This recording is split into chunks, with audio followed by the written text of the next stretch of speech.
Oi, eu sou Fabiane Rodrigues, você está no canal Assista Antes de Dormir. Um canal sobre curiosidades, casos criminais, mistérios, terror, filmes e séries e resenhas de livros. Sejam todos muito bem-vindos.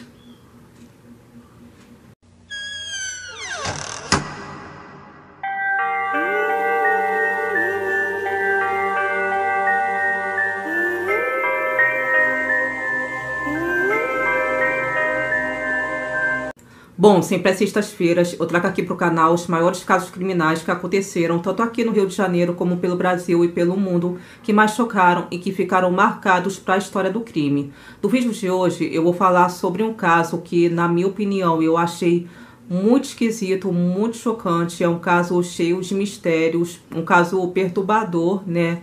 Que aconteceu na Filadélfia na década de 50. Uma época, inclusive, em que as pessoas, famílias, não tinham muita preocupação, né, em deixar seus filhos, crianças, brincarem no quintal, ao ar livre, enquanto a mãe fazia alguma tarefa doméstica dentro de casa e o pai ia trabalhar. Só que, por incrível que pareça, mesmo naquele tempo, ocorreu um fato que é uma contradição a esse cenário, que foi quando o menino foi encontrado morto dentro de uma caixa em um terreno baldio. Ele foi jogado ali como lixo, a sua vida foi esquecida e nunca foi reclamada. A família da vítima nunca apareceu à procura do menino e, com isso, ele nunca foi identificado, e esse é um mistério que permanece até os dias de hoje. Muitas perguntas sobre esse caso ficaram e até hoje, né, ficam sem resposta. Sobretudo, quem era aquele menino desconhecido da América que foi encontrado morto e quem o assassinou brutalmente. E esse é mais um vídeo do quadro Sextas Sombrias.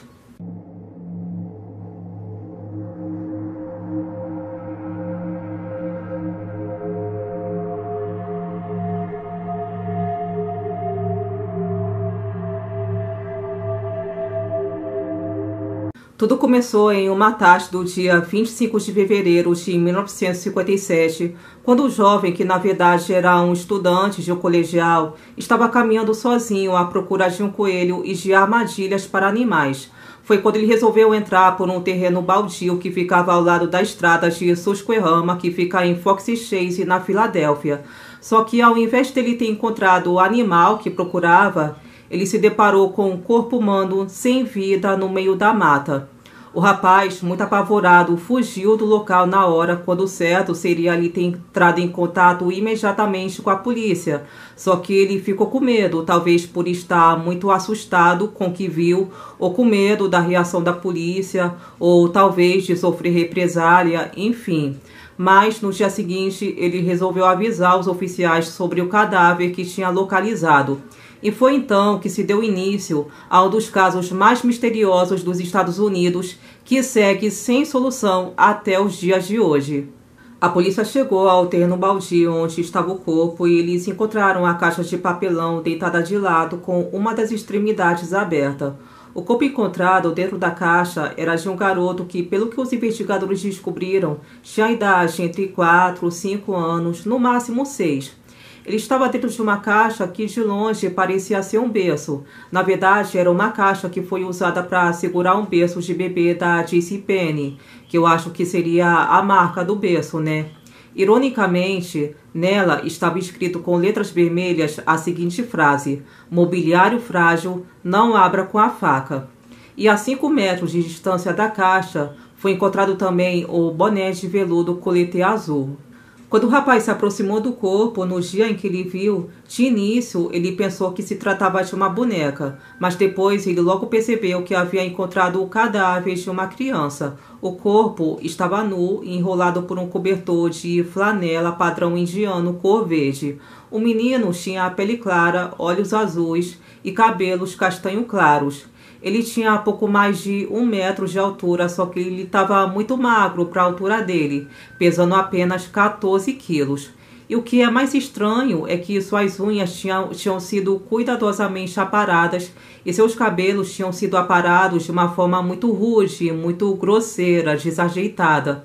tanto que havia mechas de cabelo no menino ao redor do corpo dele. Eu vou até deixar uma foto aqui no vídeo, tá, do corte do cabelo do menino, só para vocês terem uma ideia, tá? Inclusive, esse corte de cabelo do menino indicava que quem cortou o cabelo dele fez isso justamente para dificultar no reconhecimento do corpo dele, o que é um detalhe suspeito na investigação, né? Havia cicatrizes cirúrgicas no tornozelo e na virilha do menino, além de uma cicatriz em forma de L sobre o queixo. Havia também vários hematomas pelo corpo dele, que estava severamente desnutrido, o que indicava que ele sofria abuso doméstico.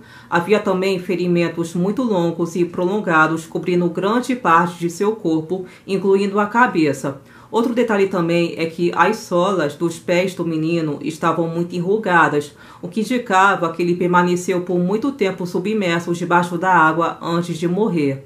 O menino também tinha uma cicatriz curada de uma operação de hérnia na virilha e uma cicatriz de corte intravenoso no tornozelo, o que indicava que ele recebia cuidados médicos profissionais. E seus olhos também mostravam sinais que ele recebia tratamento para alguma condição crônica, ou seja, uma doença, né? Porém, outro fato muito estranho é que ele não tinha marcas de vacinação no corpo, o que sugeria que ele nunca tinha sido matriculado em uma escola. O Departamento de Polícia da Filadélfia abriu sua investigação no dia 26 de fevereiro de 1957 e tirou as impressões digitais do menino com a certeza de que o caso seria resolvido rapidamente. Só que a realidade era outra. A notícia teve destaque na mídia local em toda a Filadélfia e no Vale de Delaware. 400 mil panfletos com a sua imagem foram imprimidos. As imagens foram postadas em toda a área da região, incluídas em todas as contas de gás enviadas na cidade. Os jornais rapidamente apelidaram a vítima de O Garoto da Caixa.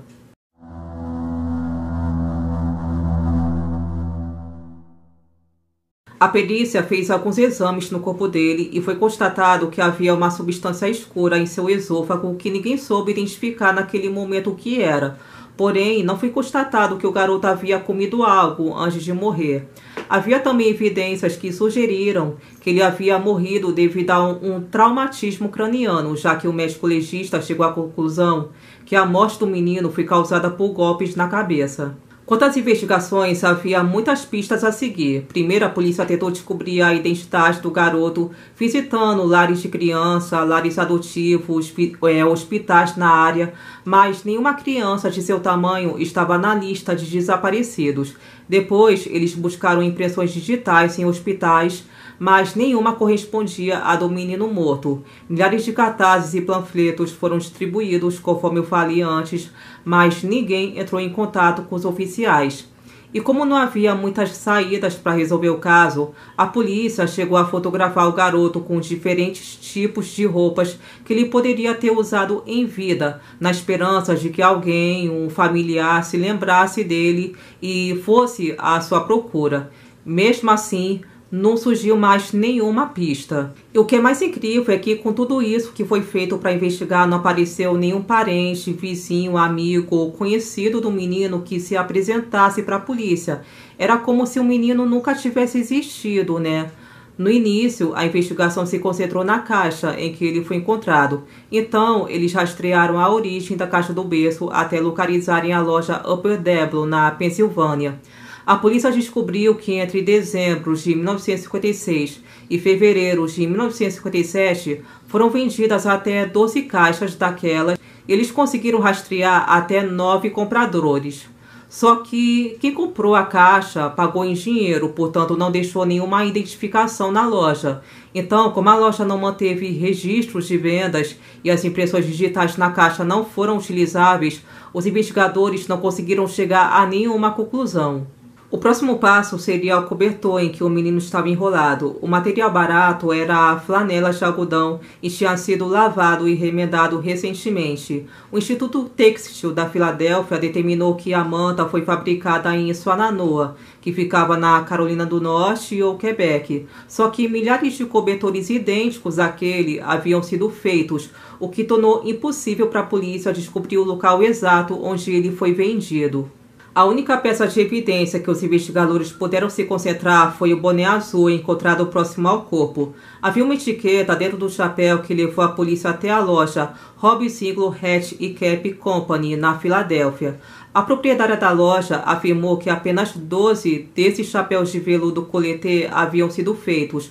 Porém, ela se lembrava daquele boné especial por causa da tira de couro. Ela disse que a pessoa que comprou era um rapaz loiro que tinha seus 20 e poucos anos e que até se parecia com o garoto da caixa. Só que a loja não tinha registros do nome nem do endereço dessa pessoa. Até que uma testemunha apareceu e relatou que um dia antes do corpo ser encontrado, ele viu uma mulher com uma criança na estrada e perguntou se ela precisava de ajuda. Ela não respondeu nada, só fez que não, com a cabeça. Detetives sondaram famílias da região, principalmente mulheres que tinham muitos filhos, mais do que poderiam sustentar, e alguns rumores levaram a uma mulher que tinha 9 filhos e já tinha respondido a uma acusação por ter despejado o cadáver de uma de suas filhas no lixo depois que ela morreu de causas naturais. Mesmo assim, ninguém conseguiu provar que era ela a mãe do garoto que foi encontrado na caixa. Em julho de 1957, 5 meses depois que o corpo do menino foi encontrado, os oficiais que se responsabilizaram pelo caso resolveram pagar um funeral para a criança. Daí foi feito um epitáfio simples para ele que tinha a seguinte frase gravada em uma pedra: Pai Celestial, abençoe este garoto desconhecido. Como os investigadores não conseguiram achar nenhuma pista que pudesse levar à identidade do garoto, o caso com o tempo foi ficando esquecido pela população e pelos policiais. Só que tinha um investigador legista que não queria desistir assim tão fácil de correr atrás da solução do caso. Ele se chamava Hamilton Bristol. E durante seu tempo livre e com seu próprio dinheiro, ele procurou pistas e chegou até a se consultar com médicos, buscando alguma luz sobre a identidade do garoto. Bristol tinha certeza de que o menino morava em um lar adotivo e até investigou sobre o lar. Só que, infelizmente, esse homem acabou falecendo no ano de 1993, sem ter conseguido descobrir a verdade. 5 anos depois, no ano de 1998, o corpo do garoto foi exumado para que fosse feito um exame de DNA. Só que nem mesmo com o avanço da medicina, o exame não levou a nenhuma pista. Até que no ano de 2002, o caso teve uma reviravolta. Foi quando o psiquiatra de Ohio entrou em contato com a polícia para contar que um de seus pacientes, que era uma mulher, lhe disse que sabia como o garoto da caixa havia morrido. Em uma das sessões, ela disse que seus pais eram professores e tinham comprado a criança, que acabou sendo usada como um brinquedo sexual. Segundo o relato dela, um dia quando a mãe dela estava dando um banho no menino, que se chamava Jonathan, algo aconteceu que ela ficou com muita raiva e deu um golpe na cabeça com força o suficiente para matá-lo. A mulher, que tinha 10 anos na época do assassinato, disse que era ela quem estava na estrada com a mãe quando o homem parou para perguntar se elas precisavam de ajuda. Foi aí que tudo pareceu fazer sentido e essa mulher poderia ser então a peça-chave da investigação por ter revelado detalhes importantes do fato. Ela até explicou que era aquela substância escura que foi encontrada no esôfago da criança. Ele tinha vomitado feijões cozidos que comeu no dia em que morreu. Só que nem mesmo com todos esses relatos, ninguém conseguiu comprovar se a história era mesmo verdade.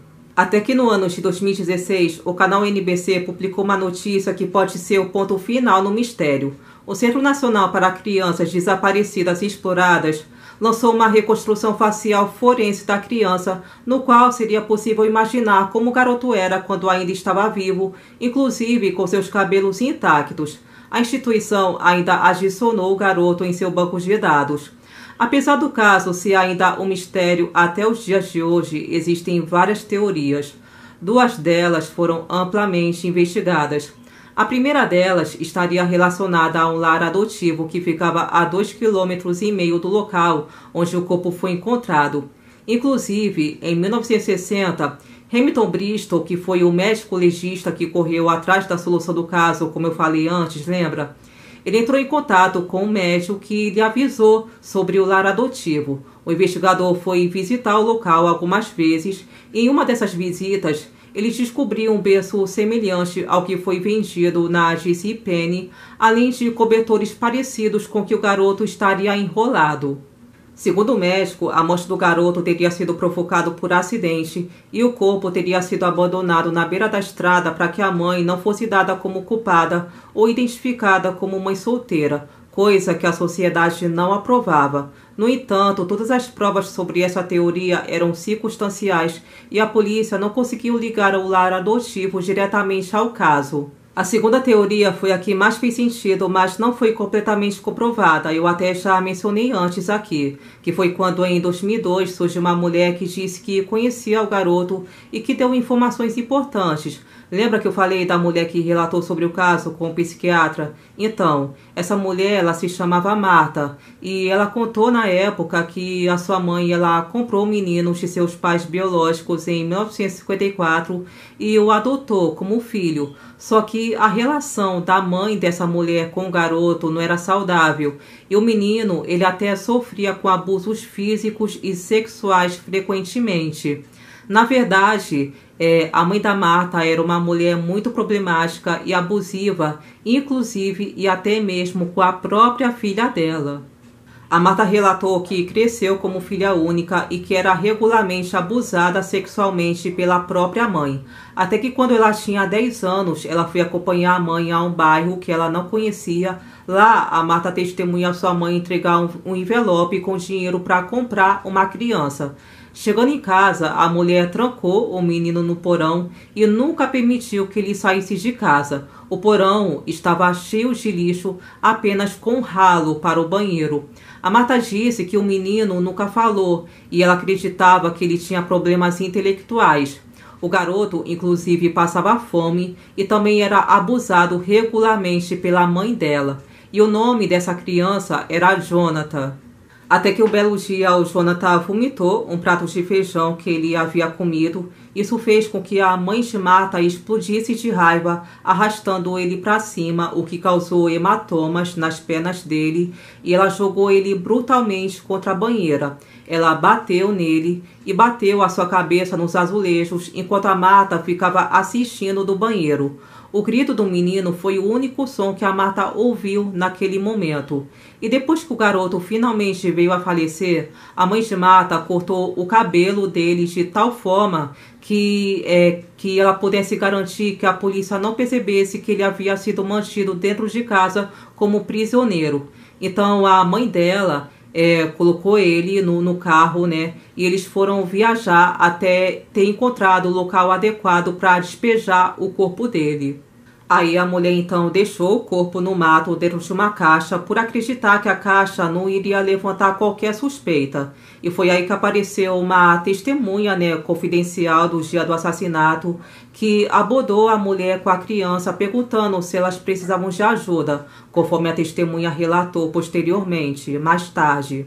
Para a polícia, todos esses detalhes fizeram muito sentido e foi fácil acreditar na versão da mulher. Afinal, na época em que o corpo do menino foi encontrado, realmente foram encontrados restos de feijão no esôfago dele e seus dedos estavam enrugados devido ao tempo submerso que ele permaneceu em água. Só que, apesar do testemunho coerente de Marta, que narrou inclusive em detalhes como teriam despejado o corpo da criança na mata, a polícia não conseguiu determinar se a história era mesmo verdadeira por dois fatores. A Marta tinha um histórico de doença mental e seus vizinhos negaram que havia um menino morando com ela sob os cuidados de sua mãe. Outra teoria dizia que o garoto da caixa tinha sido criado como uma garota, só que essa hipótese foi rapidamente descartada pela polícia. Segundo a teoria, uma família em potencial teria perdido a tal garota na época. Eles foram localizados em Memphis, só que o DNA dos membros da família não correspondia com o da criança. E tem outra teoria também que dizia que o menino era filho da enteada do homem que dirigia o lar adotivo, que foi investigado pela polícia. Só que a menina tinha problemas mentais e os homens se aproveitavam constantemente dela com isso. Ela já havia dado à luz 3 crianças fora do casamento, coisa que a sociedade não aprovava, ainda mais naquela época, anos 50. As crianças que ela teve, infelizmente, nasceram mortas, até que o padrasto acabou engravidando a menina, só que o filho que ela teve acabou sofrendo um acidente e morreu. Daí o padrasto teve que esconder o corpo do menino para manter o segredo sob controle. O corpo em questão seria o do menino da caixa, mas a polícia da Filadélfia não conseguiu encontrar nenhuma conexão real entre a família e o garoto da caixa. O teste de DNA rapidamente descartou a possibilidade daquela enteada ser a mãe dele. Depois que o corpo do menino foi exumado em 1998 para que fossem feitos os testes de DNA, ele foi enterrado novamente naquele mesmo cemitério da Filadélfia, só que dessa vez fizeram um túmulo diferente para ele. Até ele ser exumado, no túmulo tinha escrito: Pai Celestial, abençoe este menino desconhecido. Já no outro túmulo novo que fizeram para ele, a frase escrita foi: América no Child, que em português significa menino desconhecido da América. E quem pagou pelo novo sepultamento dele foi o filho do homem que enterrou o menino no ano de 1957. Bom, gente, esse caso que eu trouxe realmente é uma história muito sinistra, né? Muito bizarra, muito estranha. Aliás, assim, a palavra exata para expressar isso seria fora do comum. É uma história muito fora do comum, né? Fora do normal. E o que me deixa mais impressionada quando eu fui pesquisar sobre o caso é justamente o fato de ter acontecido numa época, né, em que as pessoas não tinham muita preocupação em deixar crianças brincando na rua. As pessoas daquele tempo eram muito inocentes também. Me chama muita atenção também o fato de nenhum familiar do menino ter ido à procura dele ou ter registrado queixa na polícia sobre o desaparecimento dele. Eu achei isso muito estranho. Eu, quando estava pesquisando o caso para trazer esse vídeo, por um momento eu imaginei a seguinte situação: que o garoto estava internado em um hospital recebendo tratamento para alguma doença.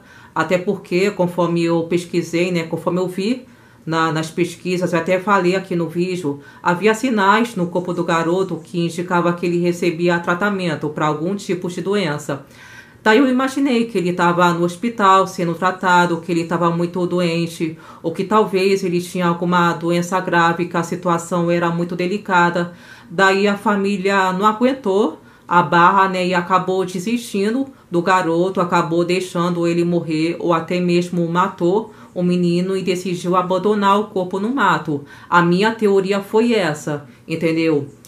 Só que tem outros fatores também daquela época, né? Fatos daquela época que valem frisar aqui, é que a sociedade não aprovava. Na verdade, a sociedade nunca aprovou, ainda mais naquela época, entendeu? Mulheres que tivessem filhos fora do casamento, entendeu? Se até hoje existe esse preconceito contra mães solteiras, imagina naquela época. Então eu acredito que isso tenha levado a mãe do garoto ou a mãe adotiva dele a ter matado o menino de forma covarde e ter abandonado o corpo dele em uma caixa no mato, né? Mas eu também acredito que faz sentido o fato da família, né, ou da suposta família do menino que adotou ele, ter abusado dele fisicamente, sexualmente, ou seja lá o que for. Aí a mãe, de uma forma covarde, decide matar o menino e abandonar o corpo dele. Realmente, né, existe muita crueldade nesse mundo. Sempre existiu essa questão de crueldade, inclusive com crianças, infelizmente. Então, gente, é isso. Eu espero que vocês tenham gostado desse vídeo, que vocês tenham entendido tudo que foi narrado. E qualquer informação que vocês tenham para acrescentar, que eu não tenha falado nesse vídeo, fique à vontade. O canal está aberto para qualquer troca de informações. E qualquer coisa que vocês tenham para me sugerir também, pode deixar nos comentários. E é isso, gente. Muito obrigada por terem me assistido. Beijos, fiquem com Deus e até a próxima. Tchau!